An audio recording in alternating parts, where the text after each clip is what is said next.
44 games in a tight window is a lot. So again, I would just go back to us as a staff having to do a better job of being mindful of that. And at first, Caitlin Clark walked out with Morgan Wallen in front of thousands of screaming fans at Lucas Oil Stadium on Saturday night, and the internet absolutely lost its mind over it. But here's the thing. The Fever had just dropped their home season opener hours earlier, a 107-104 heartbreaker against the Dallas Wings.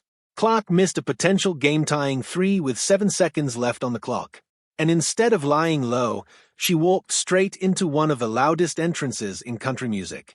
Some people loved it. A lot of people didn't.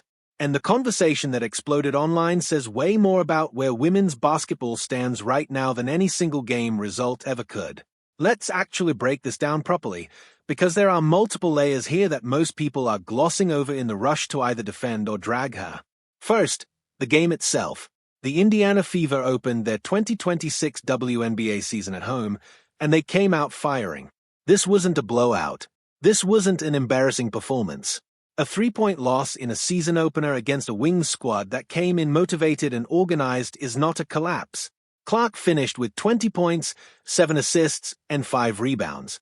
She played 31 minutes. And here's the part that almost nobody is leading with. She had her back physically adjusted during the game. She went to the locker room mid-game to get her spine realigned, and then she came back out and played. Not for 5 minutes. Not for a token appearance. 31 full minutes of competitive basketball on a back that, by her own words, gets out of line pretty quickly. So when people online started posting takes like she didn't try hard enough or she was already mentally checked out thinking about the concert, those takes collapse the moment you actually look at what happened on the court. She was playing through a back issue significant enough to require in-game adjustment, put up a solid stat line, and had the ball in her hands in the final seconds for a chance to tie the game. That shot didn't fall. It happens. It happens to the greatest players to ever touch a basketball. One missed three in the final seconds of a season opener does not erase the effort. Now, the Morgan Wallen piece. Because this is where things get genuinely complicated, and brushing past it would be dishonest. Wallen was caught on video in 2021 using a racial slur. He faced significant backlash, lost radio play temporarily, issued apologies, and then, in a way that frustrated a lot of people, became even more commercially successful afterward.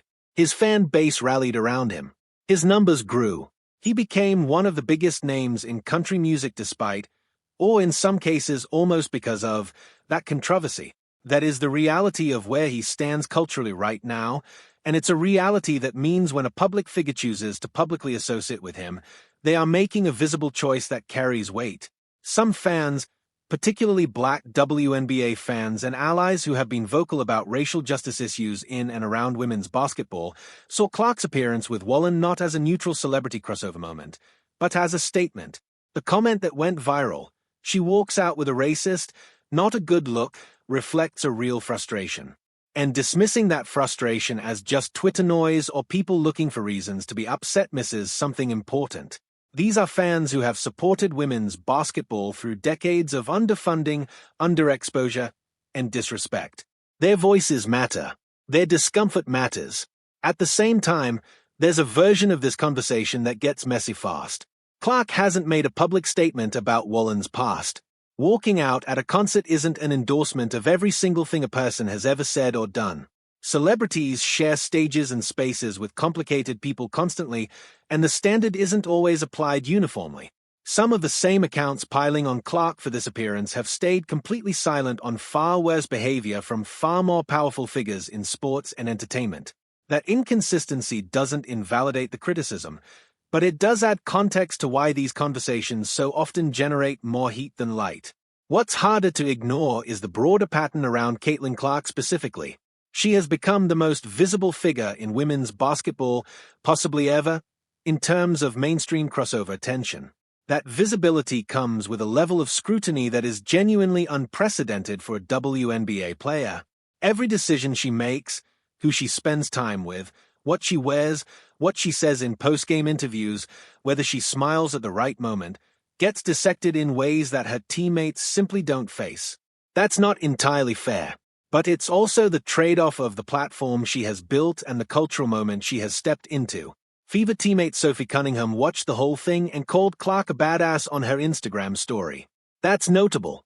The people in that locker room, who experienced the loss together, who saw her push through a back issue, who watched her compete, they weren't spending Saturday night criticizing her for going to a concert. That internal dynamic matters. Teams that fracture over moments like this look different from the inside. The fact that her teammates are publicly celebrating her suggests the locker room culture is intact. And look, the crowd at Lucas Oil Stadium went absolutely insane when Clark walked out with Wallen. That stadium, the same stadium that hosted the Fever game earlier in the evening, erupted for her in a completely different context. That kind of dual venue, dual crowd moment is something almost no athlete in women's sports has ever experienced. The crossover appeal Clark has developed is genuinely rare, and it creates a platform that the entire WNBA benefits from, whether every individual fan of the league likes the specifics of how she uses it or not. The Fever have a quick turnaround now. Wednesday on the West Coast against the Los Angeles Sparks. Clark's back situation is something worth monitoring, not in an alarmist way, but in the practical reality that she missed most of the 2025 season to injury and played only 13 games. Coming back healthy and durable is the single most important variable for Indiana's season. 25 healthy games of Caitlin Clark transforms what this team looks like in the standings and in the playoffs picture. 13 games, like last year, is a completely different conversation. The early returns on her physical condition are actually encouraging if you move past the narrative. She played 31 minutes in a competitive game on a back that required adjustment. She wasn't guarded or cautious on that final three-point attempt. She took the shot. She's playing like someone who wants to be out there, not someone managing herself towards some future date. The season opener loss stings. It was at home. It was close. It was winnable. The missed three at the end is going to live in highlight packages for a while because that's how sports media works. The near-miss moment defines the day more than the 31 minutes that preceded it. But one game into a long season, the Indiana Fever are not in crisis. They are a team finding their footing with their best player back on the floor after a brutal injury year. The Morgan Wallen moment will continue to generate opinions because that's what culturally charged moments do in 2026. The criticism from fans who have real and legitimate concerns about the company Clark keeps is part of the ongoing conversation about who gets to be the face of women's basketball and what values that face represents. That conversation isn't going away. It probably shouldn't. What we know for certain is this: Caitlin Clark played through pain, competed hard, had a chance to win it at the end, and then went and walked out at one of the biggest concerts of the summer. People have thoughts about all of it. She doesn't seem particularly bothered. And on Wednesday night in Los Angeles, none of the Twitter arguments will matter, only the next 40 minutes of basketball will. That's where the real story gets written.